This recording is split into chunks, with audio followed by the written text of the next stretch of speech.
Salut à tous et bienvenue pour cette nouvelle partie de jeu de rôle enquête. Alors cette fois-ci, nous ne serons pas à Tokyo comme l'épisode précédent, qui, si vous avez vu notre chaîne YouTube déjà depuis quelques temps, dans le doute, on vous l'a remis là. Cette fois-ci, nous serons à Versailles, nous serons avec un autre joueur, puisque nous serons avec Gilou, ici présent. Nous allons nous retrouver en 1684 pour jouer au temps du Roi Soleil. Avant tout, pour commencer, je vais expliquer le concept pour ceux d'entre vous qui nous rejoignent pour la première fois. Nous allons faire une partie avec un seul joueur, mais ce n'est pas tout, puisque tous les gens présents sur le chat, tous les gens, les viewers, sont là pour l'aider. Autant lui n'a pas le droit de faire de recherche particulière, autant vous pouvez l'aider comme vous pouvez, en cherchant, en fouinant, en discutant entre vous.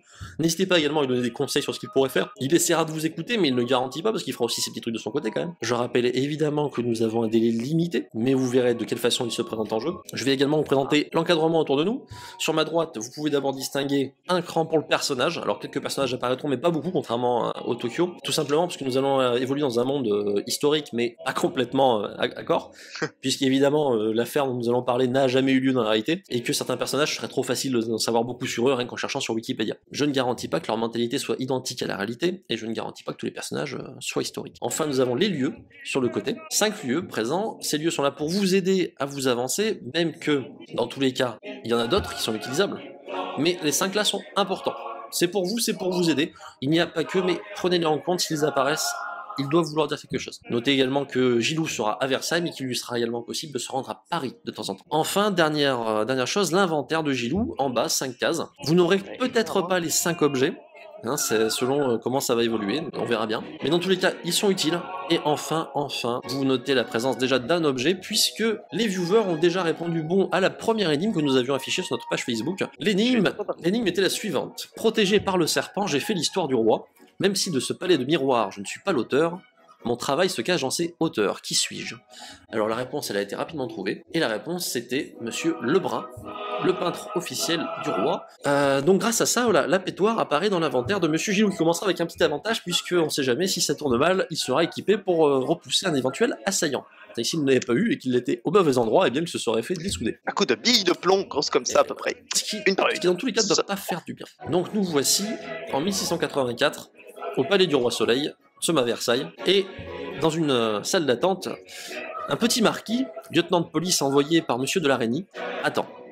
C'est qu'il a rendez-vous, voyons, avec un ministre, et pas n'importe lequel, puisqu'il s'agit du ministre Louvois. Et monsieur de Louvois n'est pas n'importe qui, vous le verrez ensuite, et dans tous les cas, il y a un peu d'appréhension pour ce jeune homme. Première fois qu'il se rend à Versailles de façon aussi officielle, pour l'instant encore, il ignore la raison de cet appel. Puis, après un peu d'attente, on lui ouvre la porte. À l'intérieur, monsieur le ministre l'accueille chaleureusement.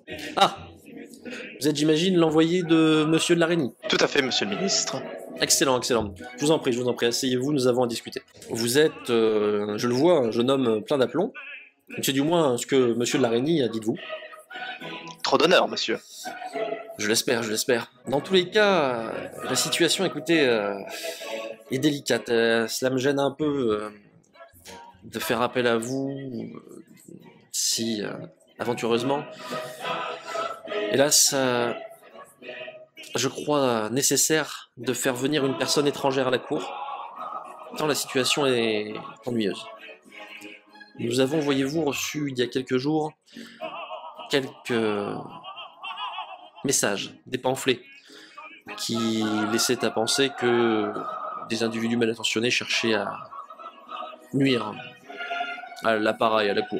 Mais cela arrive régulièrement, nous n'y avons pas prêté attention. Cela dit, certains hommes des gardes suisses ont réussi, il y a peu, à récupérer une correspondance. Là, nous ne connaissons ni l'auteur ni le destinataire, mais les propos sont ennuyeux. Il semblerait que quelqu'un cherche, mettons, à nuire.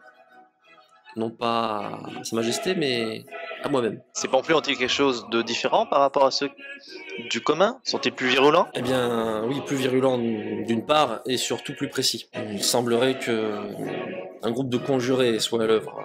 Les pamphlets d'ordinaire servent à être vus. Et là, en plus de cela, nous avons, comme je vous le dis, intercepté une correspondance.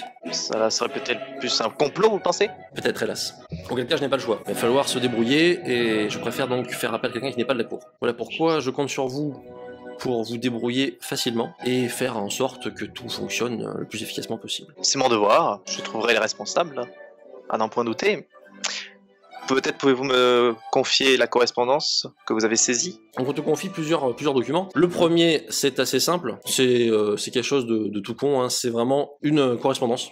Alors effectivement sans destinataire ni expéditeur, mais c'est tourné autour de la présence dans les prochains jours de différents dignitaires, auquel cas l'événement était suffisamment important, on va dire, et à l'international, pour que ça vaille le coup de le saboter. Donc c'est à partir de ce moment-là que ça a commencé à interroger la populace. Quand les gardes suisses ont commencé à voir ça, ils se sont dit qu'il y avait un problème. Ils ont fait rapport à Monsieur de Louvois, et Monsieur de Louvois, en fonction, s'est dit que bon, là, il fallait peut-être vraiment faire quelque chose. Et à côté de ça, ils ont eu encore une lettre, mais cette lettre, elle a eu un côté un peu délicat, c'est qu'on ne la comprend pas. Par contre, l'écriture est identique. Même auteur. Tout à fait. Et cette lettre, elle n'a pas l'air très complexe à la fois, et à la fois elle est sibylline. Alors, incompréhensible, étaient les lettres inscrites sur un grand mur blanc, bien étrange en vérité, que mes rêves à Beaufort, je me demande bien quelle en est la clé. Comme vous pouvez le constater, difficile de comprendre ce que ça veut dire, mais on peut se douter que les premières lettres sont un cryptage. Tout à fait. Quel cas, ce que je souhaiterais de vous, c'est que vous fassiez œuvre la plus vigilante et que vous trouviez la solution à ce petit mystère sans trop éveiller les frayeurs de la cour. J'imagine bien. Cela doit beaucoup parler à la cour entre ces dames et ces messieurs. Il faudrait mieux pas qu'ils ne vous ennuient avec cela. Le nom de Beaufort vous parle-t-il, monsieur? À vrai dire, non. Aucun gentilhomme à la cour ne s'appelle ainsi? Non, absolument pas. Si j'en avais su plus, peut-être n'aurais-je pas eu le problème de vous faire venir. Je compte sur vous pour vous en débrouiller. Bien sûr. Merci, monsieur. Je vais me mettre immédiatement au travail, à moins que vous ayez d'autres consignes. Du tout, à vrai dire, du tout. Faites. Je remercie votre confiance que vous placez en moi. J'espère qu'elle sera bien placée. Et du coup, je ressors en le saluant comme il convient. Eh ben très bien. On se retrouve dans le palais. Te voici avec finalement peu de choses, peu d'informations initiales et beaucoup de questions. Si quelqu'un a une idée, n'hésitez pas. Je regarde un peu ce qu'ils disent. On peut se rendre à la salle des gardes suisses. Donc tu vas vers le casernement des gardes suisses. Voilà. On t'y arrête, évidemment, à l'entrée. Oui. On te demande pour quelle raison tu souhaites t'y rendre. Je voudrais voir le commandant. Je suis lieutenant de police, service de monsieur de la Reynie. Une visite est singulière. Peut-être un document? Une affaire délicate que je dois m'entretenir avec le commandant. Uniquement avec lui. Patientez ici, nous faisons voir. On te laisse attendre un petit peu, et puis on finit par te faire voir le lieutenant. Monsieur. Monsieur le lieutenant, j'ai été mandaté par monsieur de Louvois sur une enquête à propos de certains documents que ont trouvé certains de vos gardes suisses. Oui, une affaire d'un étrange en vérité. Que puis-je pour vous? Puis-je parler à certains gardes suisses qui ont trouvé les dits documents? Tout à fait, c'était moi-même. Ah, pouvez-vous m'en dire plus? Où les avez-vous trouvés? Dans quelles circonstances? Bien, figurez-vous, vous parlez, j'imagine, non pas du pamphlet, mais de la lettre. Tout à fait. C'est celle-là qui est plus inquiétante. Oui, inquiétante en vérité, et surtout, sa découverte n'est due qu'au hasard. Ah oui. Nous l'avons trouvée alors que nous effectuions une vérification dans le courrier qui quittait le palais. Une des lettres avait ses codes un peu particuliers, et surtout l'absence d'expéditeur nous a intrigués. De base, le valet n'a fait que vouloir chercher si un expéditeur était mal noté afin que la lettre ne se perde pas. Et après vérification, il s'est inquiété de ce code un peu particulier et a fait appel à nous. J'ai fait le choix de ramener la lettre à Monsieur de Louvois. Je pense que vous avez bien fait. Et donc vous n'avez absolument aucune idée d'où elle venait dans le château? Non, alors son origine, non. Nous avons, par contre, à la demande de Monsieur de Louvois, expédié tout de même une copie de la lettre. Et avons intercepté une réponse. Ah, quand cela? Il y a un jour à peine. Hélas, comme vous pourrez le constater, la réponse est tout aussi étrange que le message initial. En avez-vous fait part à monsieur de Louvois déjà? Point encore, mais si vous le souhaitez, je peux le faire. Montrez-moi la lettre déjà. Ah, le chiffre de Beaufort est une méthode de cryptographie.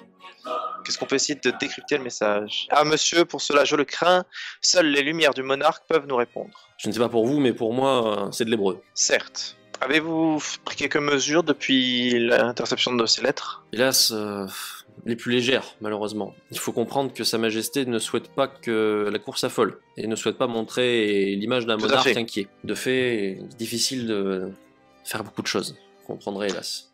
Mais oui, je dois vous avouer que je serais plus que ravi si vous pouviez faire en sorte d'éviter tout problème.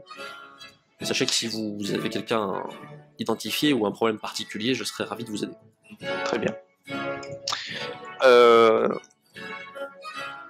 Conseillez la plus extrême vigilance à tous vos gardes, à tous vos Suisses, et qu'ils vous rapportent n'importe quel, tout ce qui peut paraître bizarre, hors du quotidien. Ça peut peut-être aider. Très bien, monsieur. Auriez-vous un document à me remettre pour que je puisse vous atteindre plus rapidement la prochaine fois? Peut-être? Si... J'imagine que je peux fournir cela à votre que je nom et pour puisse- 7 heures. Il te remplit un laissez-passer que tu pourras présenter aux Suisses si le besoin s'en faisait sentir. Voilà, et éventuellement, je ne sais pas si je devais avoir l'aide d'un Suisse en cas d'une interpellation. Elles te seront acquises sur présentation du document. Mais attention, cependant, un Suisse ne se permettra pas d'agir si tu n'as pas des preuves plus que formelles. Bien évidemment, et je ne me permettrai pas de faire arrêter quelqu'un de la cour si je n'en avais pas. Dans tous les cas, il te suggère de passer tout de même au préalable par Monsieur de Louvois, afin d'avoir un ordre plus formel. Oui, bah, du coup, de toute façon, je pense qu'on va retourner voir Louvois, parce qu'il n'a pas vu cette lettre-là. Ok, donc tu retournes voir Louvois. De toute façon, j'ai pas grand-chose d'autre. Pour le coup, il accepte de t'accueillir encore une fois. Et je m'adresse à monsieur Louvois. Parce que Louvois, je suis déjà de retour parce que je viens de parler au lieutenant suisse. Il m'a remis un courrier. Un courrier. Là, apparemment, une réponse est arrivée. Ah, oui. Pour la... Oui. Celle-ci perturbe au plus haut point. Je vous laisse la découvrir. Je lui tends la lettre. Très bien, écoutez. Il regarde ça. Alors pour lui, effectivement, c'est pareil, hein, mode. Il te dit ça avec un peu plus d'élégance, mais concrètement, tu comprends qu'il n'y comprend que dalle. Et que ça n'est pas forcément pour lui plaire d'ailleurs. En ce qui me concerne, monsieur le ministre, le monarque, il n'y en a qu'un, comme vous le savez, et ses lumières sont les lumières du soleil. Je crains que tout ceci ne vise les plus hautes instances du royaume. Hélas, si le roi est visé, on garde le choix. Il faut agir le plus rapidement possible. Je continue mon enquête, j'ai demandé aux Suisses d'être les plus vigilants possible.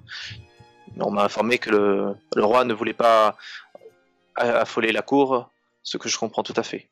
Oui, envisageable. Il faut une clé. Il faut une clé pour le décryptage. Ah, d'ailleurs, le courrier que le Suisse m'a remis, il n'était pas adressé non plus à qui? Et non, hélas. Quelqu'un aurait dû venir le chercher. Vous vous en doutez bien, les Suisses surveillent. Oui. Mais notre homme viendra-t-il? Du coup, pour l'instant, on est un peu dans une impasse. Vous avez des propositions? Si vous essayez avec une clé du genre... la clé, il faut que ce soit quoi? Un mot? Si c'est des mots? Parce que... je me demande bien quelle en est la clé. Donc il demande la clé à son contact. Seules les lumières du monarque peuvent vous répondre. Donc les lumières du monarque, ça serait le soleil. Oui, Louis, soleil, ça pourrait être des clés. Est-ce qu'avec cette clé-là, vous pourrez vous déchiffrer avec un codage un chiffre de Beaufort, un grand mur. J'ai réfléchi à un grand mur blanc à Versailles. Et Louvois, si je demande grand mur blanc, ça vous parle, monsieur le ministre? Au château? Un grand mur blanc. Je connais la grande galerie, le tapis vert, mais le grand mur blanc... Le grand mur blanc ne me parle absolument pas.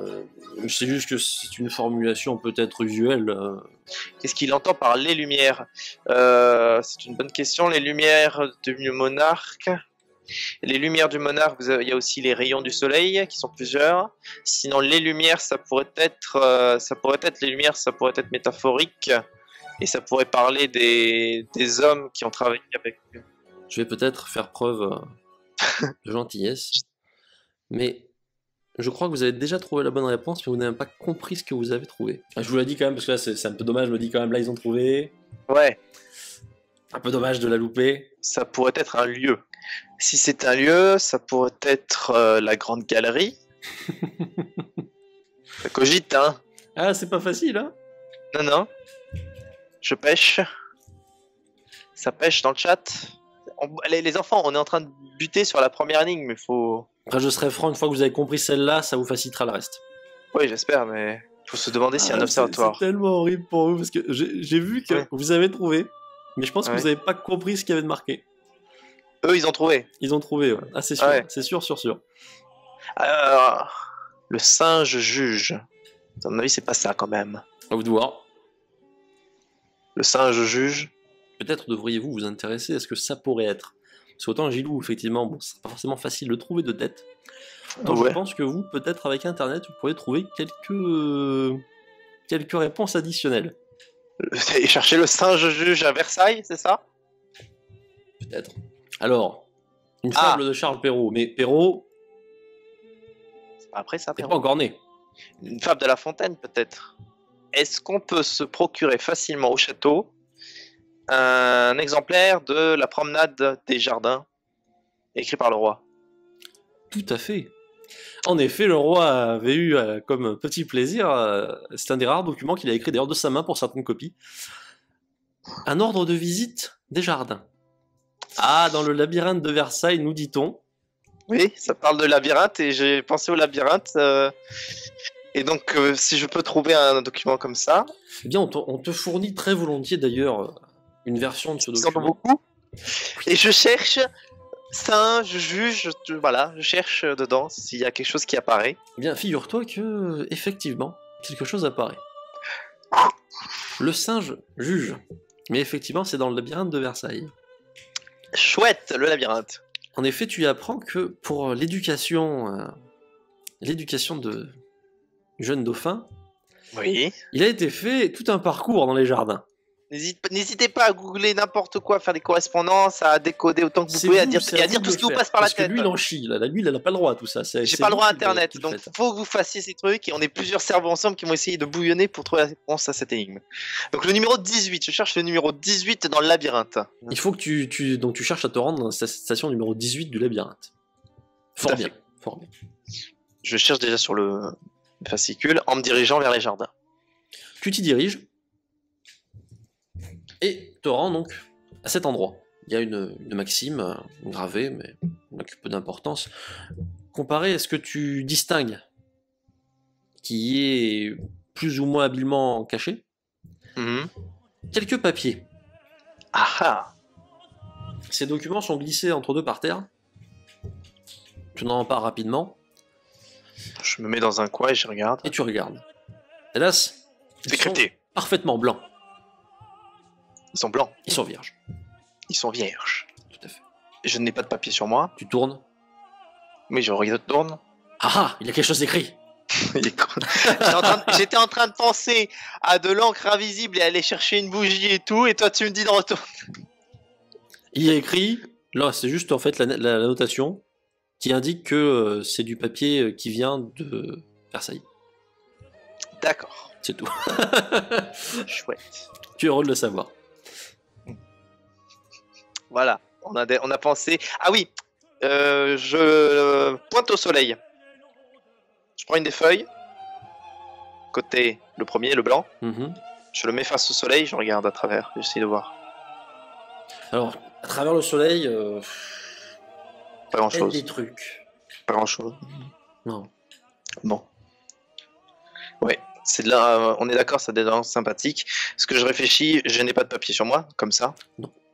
Bon, et ben on va retourner au château, un endroit où je peux aller. Je cherche en fait une bougie.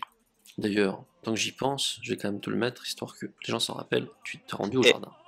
J'ai un papier blanc dans mon inventaire, les gars. On est balèze. Tu as un papier blanc dans l'inventaire, donc tu cherches, à trouver une bougie. Une bougie, voilà, une bougie à... Tu la trouves, on ne peut plus facilement.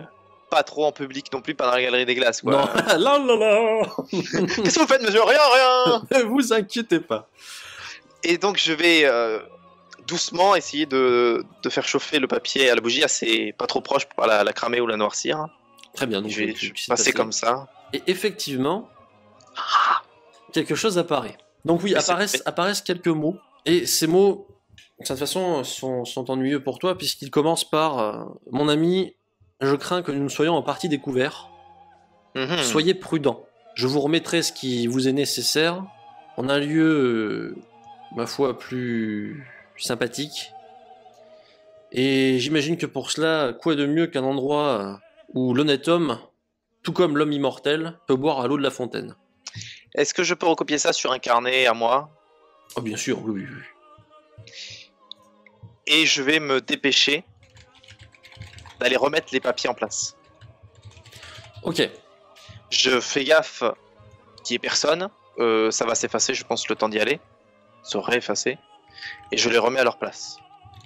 Donc je pense que nous cherchons une fontaine. Sachant qu'il y en a à peu près 2000 sur le château, ça ne devrait pas être difficile. Effectivement, ça peut être ennuyeux. Mon ami, j'ai peur que nous soyons découverts. Là où l'honnête homme, tout comme l'immortel, peut aller boire l'eau de la fontaine. L'honnête homme tout comme l'immortel. Alors, il va falloir chercher une fontaine à Versailles qui parle d'honnête homme et d'immortel. Voilà qui est complexe. C'est pas gagné. Tu as effectivement un problème particulier, c'est que Mais si tu cherches une fontaine, il y en a de beaucoup. Énormément même. L'immortel semble être un certain Saint-Germain. Alors, l'honnête homme, ça peut peut-être faire référence à un bout de la mythologie, et l'immortel à un dieu romain ou grec. Parce qu'on a les bassins de Neptune, les bassins d'Apollon. Apollon, il y a des humains changés en crapauds. Tu as soif, le bassin de Neptune, soit la fontaine qui se trouve au fond du labyrinthe avec la représentation mythologique des dieux. Ah, il y a une fontaine au fond du labyrinthe. Peut-être est-ce que ça vaut le coup de commencer par ça? Ah, il y a de la réflexion. Après, est-ce que vous partez dans la bonne direction? C'est un autre problème. Mais il y a de la C'est ça. réflexion. Même qu'elle est en forme de coquille Saint-Jacques. Et on remercie Secret d'Histoire. Stéphane Bern, c'est vous? Stéphane Bern est parmi nous. Oui, c'est aussi ça.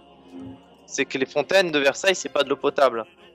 Et oui, effectivement. Il y a un courtisan qui se balade comme ça. On vient toujours. Juste... Bon, mes excuses, monsieur, madame. Allons. Je suis en train de faire...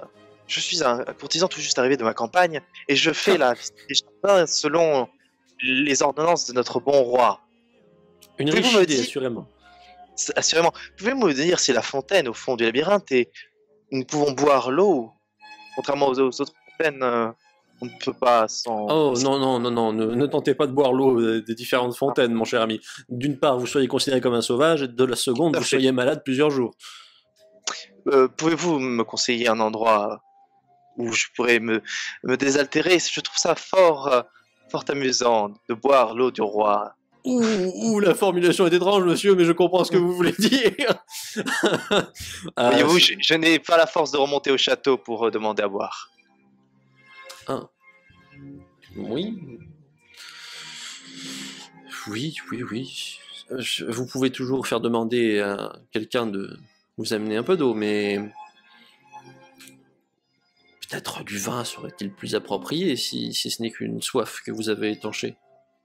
C'est un peu aussi un signe pour notre roi d'une participation à cette grande œuvre qu'est le château. Si c'est comme ça que vous le voyez, écoutez. Vous pouvez faire appel à un homme qui vous amènera de l'eau, mais dans tous les cas, non, ne buvez pas de l'eau des fontaines. Hein. Oui. J'irais même jusqu'à dire que dans la région, la seule fontaine à laquelle vous pouvez boire de l'eau, c'est bien celle des œuvres de ce cher monsieur de La Fontaine, mais c'est à peu près tout. Oui. Tu avez raison. Je vous souhaite le bonjour. De même. Effectivement, La Fontaine, on est toujours sur les fables. L'honnête homme et l'immortel, fable de La Fontaine. Je réouvre mon truc et je regarde les noms dans le labyrinthe. Il y en a de nombreux, mais l'honnête homme et l'immortel n'est pas un de ces noms. Il y en a des tartines des fables de La Fontaine. Il travaille où La Fontaine en ce moment? Écoute, je ne sais pas, chez lui probablement. Oui. Non mais parce que dites-moi ce que vous en pensez dans le chat. L'honnête homme, tout comme l'immortel, peut aller boire l'eau de La Fontaine. Où est-ce qu'il fait ses représentations en fait, La Fontaine? Parce que la bibliothèque de Versailles. Alors moi j'ai envie de dire, quelqu'un qui a encore trouvé une bonne réponse. Oui. Peut-être devrais-tu observer attentivement. J'observe le chat. Alors, expliquez-moi pourquoi l'Académie française, pourquoi la Bibliothèque nationale, pourquoi la Bibliothèque de Versailles. Effectivement, je suis d'accord avec les trois, mais il faut en choisir un en fait. Tu te preuve de connaissance auprès de La Fontaine. La Fontaine doit se soumettre au suffrage universel. Effectivement, c'est pas mal ça. Alors donc ça c'est pour l'Académie française. Bon, je me fais applaudir. Hein. Ça c'est pour te féliciter, tu m'as dit, c'est pas mal ça. Eh ben, rendons-nous à l'Académie française. Tu te rends à l'Académie française. L'Académie française apparaît donc dans les lieux, puisqu'effectivement, ses membres sont les immortels. Ça, oui, je suis con. Et un de ses prestigieux membres était Monsieur de La Fontaine. Bravo. J'avoue, pas mal, Xorix. Évidemment, on t'accueille, hein, puisque tu as tout de même un petit papier de Monsieur de la Reynie, et on te demande ce qu'on peut bien faire pour toi. Monsieur de La Fontaine est-il présent aujourd'hui? Je crains que non, monsieur. Ah, comme c'est dommage. Peut-être souhaitez-vous lui transmettre un message? Toute mon admiration seulement, monsieur. Et j'espère qu'il saura l'apprécier, monsieur. Mais il me semble étrange que vous ayez souhaité venir simplement pour signaler votre admiration. Non, point, monsieur. Y a-t-il des conférences en ce moment ou quelques expositions? Non, absolument pas, monsieur. La seule chose L'académie. qui ait lieu actuellement, c'est sans doute, eh bien, vous savez, certaines réunions des membres de l'académie. Tout à fait. Certaines réunions sont-elles publiques? Eh bien, non, je ne pense pas. Cela dit, en ce moment, vous pouvez vous déplacer si vous le souhaitez, monsieur le lieutenant, mais Oui, je vais juste, si vous me permettez, jeter un petit coup d'œil. Ne vous inquiétez pas, je ne dérangerai pas le calme de très bien, très bien. de ce lieu. Tu te rends donc dans l'assemblée principale de l'académie avec ses fameux Ouais. sièges numérotés. Et eh bien, écoute, peu de choses. La fontaine, il est quel numéro? Excellente question. Oui. Je vais laisser aux gens le soin de te répondre. Le numéro de la fontaine à l'académie? Je passe dans... Je regarde un peu. Il y a du monde ou il y a personne dans la salle en ce moment? Y a personne. Ah ben je regarde les rangées, je regarde s'il y a des trucs qui traînent. Non. Notamment derrière les fauteuils ou des trucs comme ça, quoi. Rien qui ne t'apparaisse immédiatement, en tout cas. Tu vois, tous ces numéros, il y a beaucoup de sièges, hein. Donc, enfin, beaucoup de Oui. sièges. Il y en a 40, mais c'est quand même 40 sièges à se taper. Ouais, tout à fait. 100. Le siège numéro 100. Donc, le siège numéro 100. Sur 40 immortels, le siège numéro 100. Tout à fait. 24. Moi, j'exagère. C'est pas joli. C'est effectivement le fauteuil numéro 24, merci Toto. Parce que putain, il y a 40 immortels. Oui. Je voudrais le numéro 100. Oui. Effectivement. Tu te rends au fauteuil numéro 24. On compte 2 fois 40, ça fait 80. Après, on avance encore de 20 Et fauteuils. ça passe. Voilà. Tu te rends au fauteuil numéro 24, que tu commences à fouiller. Fauteuil numéro 24. Et à ce fauteuil, tu vois un plan. Un plan. Un plan, tout à fait, d'une machine bien étrange. Ah bon. Et cette machine, te dit-on, c'est la machine de Marley.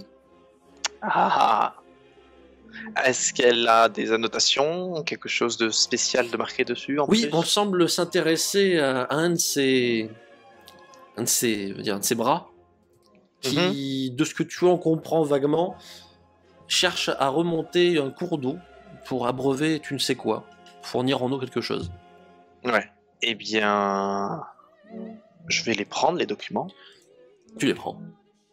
Tu commences à en avoir un paquet maintenant.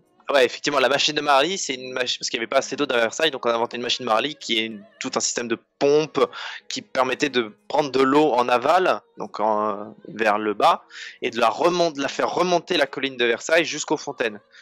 Voilà, ça permettait d'alimenter les fontaines. Mais c'était une catastrophe, ça faisait un boucan infernal, et ça n'a pas tenu longtemps. On est en 1684, elle tourne, c'est connu, la machine Marly. Elle tourne. Ben, on va se rendre à la machine de Marly. Mais écoute, tu t'y rends. Un peu de route à faire, Effectivement, Marly, c'est pas... mais c'était pas non plus infaisable. Et te voici bientôt à la machine de Marley. Il y a du monde, il y a des ouvriers. Des ouvriers, oui, un paquet même. Il faut du monde pour entretenir cet engin. Et effectivement, il est bruyant comme pas deux, et c'est presque... T'as l'impression que t'es au milieu d'une flotte entière de bateaux, tellement t'as d'ingénieurs qui sont présents. Alors, est-ce que par rapport au plan, je peux trouver le bras en me Oui. fiant au plan? Oui, oui, sans trop de difficultés. Je vais me rendre sur cette partie de la machine, faisant gaffe à ne pas me faire choper la jambe par un engrenage. Oui, tant qu'à faire, ça pourrait être pas mal. Ça pourrait être La pas mort con, la mort très con. mal. Ouais. Tu t'y rends. Et effectivement, lorsque tu arrives, il y a eu quelque chose. À commencer par le fait que, clairement, on a essayé de saboter le bras. Des outils traînent à côté, et le bras démonté ne tient en place que par, pour l'instant, l'opération du Saint-Esprit. Les outils, il y a rien d'autre? Il n'y a pas de... Des outils. Est-ce que tu commences à fouiller ou est-ce que tu fais autre chose pour l'instant? Il y a qui autour de moi? Il y a du monde proche ou pas? Des ouvriers, mais ils sont à une trentaine de mètres de toi, quoi, qui sont en train de travailler de leur côté. J'alpague le premier ouvrier et je lui ordonne d'aller me chercher le contremaître immédiatement. Il est un peu surpris, il fait oui, très bien, monsieur. Et les gendarmes? Alors des gendarmes, ils sont pas juste à côté, mais dès qu'on les appelle, tu sais qu'ils arriveront rapidement. Que le lieutenant de police, dépêchez-vous. Ok, donc tu chopes quelqu'un, allez, bougez-vous le cul, ramenez-moi ça. Exactement. On dit ok, on va te ramener quelqu'un. Le temps que arrive, je farfouille un peu, j'évite de toucher, je surveille l'engrenage, mais j'évite d'y toucher. Et je regarde, je cherche un peu autour. Donc voilà, tu fais attention, tu commences à fouiner autour. Et autour, il y a encore quelque chose. Il y a encore quelque chose. Décidément. Et une fois de plus, tu comprends pas grand-chose. Ah. Parce que là, cette fois-ci, il n'y a même pas de mots à côté. Ça va être à votre tour de jouer, les enfants. Donc on va réessayer le codage de Beaufort de tout à l'heure, essayer les mots-clés, essayer soleil, Marly, fontaine, la fontaine, essayer plusieurs trucs et essayer de voir ce que ça donne. Et moi j'attends le contremaître quand même, après avoir trouvé ça, que je ne lui montre pas. Le contremaître finit par arriver. Alors lui il est affolé, hein. Sa première action d'ailleurs c'est de dire « Mais qu'est-ce que vous avez fait ?» Alors, lieutenant de police, ça, c'est pas normal. Ah bah non, c'est pas normal, non. Vous allez me réparer ça le plus vite possible, il faut absolument pas que ça lâche. Oui, mais je veux bien croire, oui, c'est un petit peu le problème. Est-ce que vous êtes allé chercher les gendarmes? Un des gars, oui. Je suis au service de monsieur de Lareny. Ah, très bien. Qui est très concerné par cette affaire. Ah ben j'espère bien, parce que là, saboter comme ça, nous, ça va être la merde. Très mécontent. Enfin, pardon, si vous me permettez l'expression. Il serait très mécontent s'il venait avoir un problème ici, ou au château. Eh ben je serais très mécontent aussi, monsieur, et j'aimerais bien, si ça vous dérange pas, que j'envoie immédiatement mes ouvriers commencer à essayer d'empêcher que ça lâche. Tout à fait. Allez, gars, je veux qu'aucun ouvrier ne sorte, que tout le monde reste sur le chantier jusqu'à nouvel ordre. Très bien, monsieur. Il en sera fait comme monsieur désire. Et surveillez tout le monde. Qu'aucun dommage ne soit fait à la machine. Eh bien, oui, si les gendarmes peuvent venir en plus, ce sera pas forcément un mal. Je ne vais pas avoir le temps de les attendre, je crains, mais... Très bien, monsieur. Mais il en sera fait comme vous demandez. Les gendarmes appelleront des renforts, c'est un ordre de monsieur de Lareny. Excellent, très bien, monsieur. Le contremaître, je demande, ce bras-là, il doit faire quoi normalement? Cette partie de la machine? Ce bras, monsieur, alimente certaines des fontaines les plus importantes du jardin, du palais du roi. Et si ce bras venait à rompre, quelles seraient les conséquences au niveau des fontaines? Eh bien, c'est cela qui est étrange, monsieur. Ce serait un acte certes ennuyeux, mais pas forcément catastrophique, si je puis me permettre. La fontaine, eh bien, perdrait son alimentation en nous un moment, le temps que nous réparions, mais c'est à peu près tout. Pas d'autres dommages sur la machine ou autre? La machine, si, il prendrait d'un coup, mais ce serait réparable. Du moins, tant que faire se peut. Non, concrètement, ce qui se passerait, c'est que, oui, certaines fontaines perdraient leur niveau d'eau pendant un petit moment avant de se remplir. Savez-vous au château qu'est-ce que cela déclencherait si une des fontaines venait à manquer d'eau? Les jardiniers tenteraient de réagir, je pense, et les fontainiers. Eh bien, les fontainiers, très simplement, se chargeraient de nous hurler dessus, monsieur, si je puis me permettre, dès qu'ils comprendraient que c'est l'approvisionnement en eau qui n'est plus bon. De toute façon, on chercherait à les informer, et surtout, le plus compliqué serait certainement de faire en sorte que le roi ne passe pas devant. Ce serait un scandale, évidemment. Je vous remercie, monsieur. Son parcours changerait un petit peu. Remettez tout en ordre, et dites bien aux gendarmes de vérifier tout, et d'attendre un message de ma part ou de celui de monsieur Lareny. Très bien, monsieur. Comme vous le souhaiterez. Alors, est-ce que je peux envoyer un message rapidement de Lareny? Tout à fait. Je l'envoie avec un des gars, je lui dis d'amener ça, j'écris rapidement. Je lui informe un peu de ce qui se passe et je lui dis d'envoyer des mecs ici. Ok, donc tu envoies à Lareny. Mais je lui ajoute que j'ai peur qu'il se trame un truc plus grave au château. Et je fonce en fait au château, le plus vite possible. Tu rends au château de Versailles. Ah, je note que vous avez abandonné ce cryptage là, qui vous fait des misères. N'abandonnez pas les enfants, n'abandonnez pas, essayez fontaine, essayez tout ce qui vous passe par la tête en rapport. Pensez au lieu qu'on a rencontré. Mais est-ce bien Beaufort? Là, la question. Eh oui. Ça va être compliqué, mais il faut peut-être chercher d'autres cryptages de l'époque. En attendant, moi je fonce au château. Tu t'y rends, avec triple galop. Et t'y voici. Et je pense que monsieur de Louvois sera une bonne personne à aller voir. Je le pense également. Je demande à être reçu par lui immédiatement. On accepte. Mais quand tu entres, tu notes que monsieur de Louvois est agacé. Ah, marquis. Monsieur le ministre. Soyez bref, je vous prie, j'ai de nombreuses choses à faire. Je viens de me rendre compte d'un sabotage qui a eu lieu à la machine de Marly. Un sabotage, dites-vous. Qu'est-ce que voulait faire le saboteur? Le sabotage est extrêmement étrange.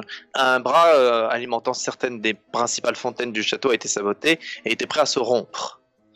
Les contremaîtres sur place ont été prévenus, les réparations ont déjà commencé. Et nous avons cerné l'endroit pour éviter que les malandrins puissent s'échapper. Nous allons Vous avez fort bien fait, monsieur le marquis. Cet homme a-t-il été appréhendé? Non, il n'était déjà plus sur les lieux. J'ai trouvé d'autres messages qui m'ont conduit jusqu'à l'Académie française où il avait laissé ses plans avec le bras en question à l'intention d'un de ses complices. C'est voilà qui est bien étrange, quel est cette lui que de se transmettre message à travers message. Je pense qu'ils cherchent, ils se savent suivis. Et ils essayent de... Non, subterfuge n'aura donc pas fait effet, la copie a été inutile. Ils essayent de faire qu'on perde leurs traces, voyez-vous. Mais le contremaître m'a assuré que l'accident au niveau de la machine ne serait pas très important. Rien qui mettrait le château en émoi et qui mettrait en danger la personne de Sa Majesté. Alors quelle utilité?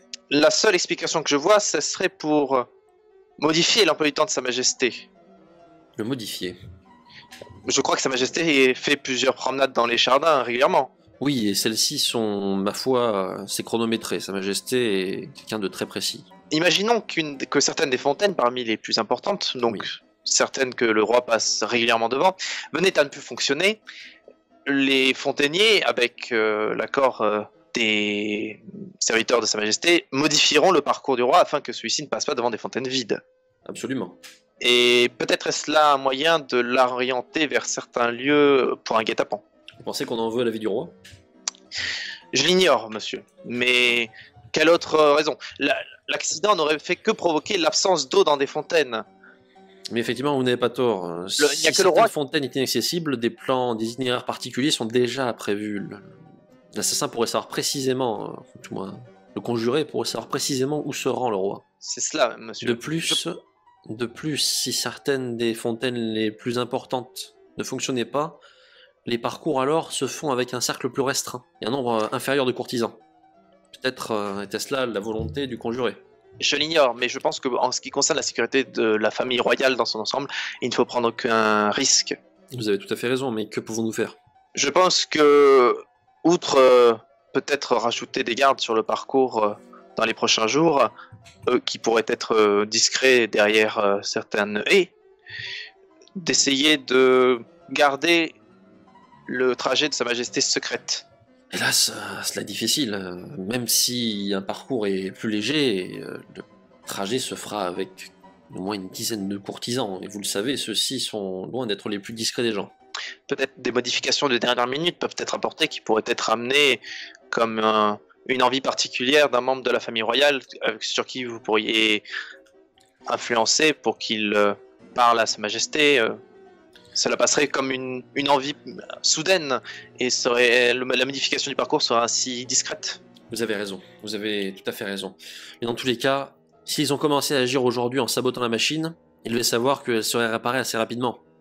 Tout à fait. Donc c'est maintenant qu'il faut agir. Nous sommes en mesure de penser qu'ils vont agir aujourd'hui, avant le coucher du roi.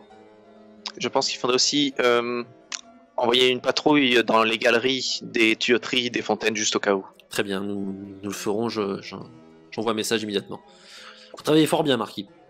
Il me reste encore. J'espère que vous irez encore plus avant. Oui, je vous écoute. J'ai encore trouvé un message codé, juste à côté de la machine, peut-être un plus. Je n'ai pas encore réussi à le décoder, mais je m'y emploie avec toutes mes capacités. Je vous donnerai des nouvelles quand je l'aurai décodé. Très bien. En tous les cas, comprenez bien que Sa Majesté ne pourra pas modifier son parcours. Elle ne peut pas montrer qu'elle craint les conjurés. Il va falloir agir promptement, monsieur. Promptement. Je pense que monsieur pourrait mettre toute la sécurité qui est nécessaire au roi afin que celui-ci ne soit pas ennuyé. Nous allons faire tout ce qui est possible. Et effectivement, maintenant, à partir de maintenant, nous n'avons plus que 45 minutes avant que le roi parte se coucher. Or, d'ici le coucher du roi, il y aura eu quelque chose.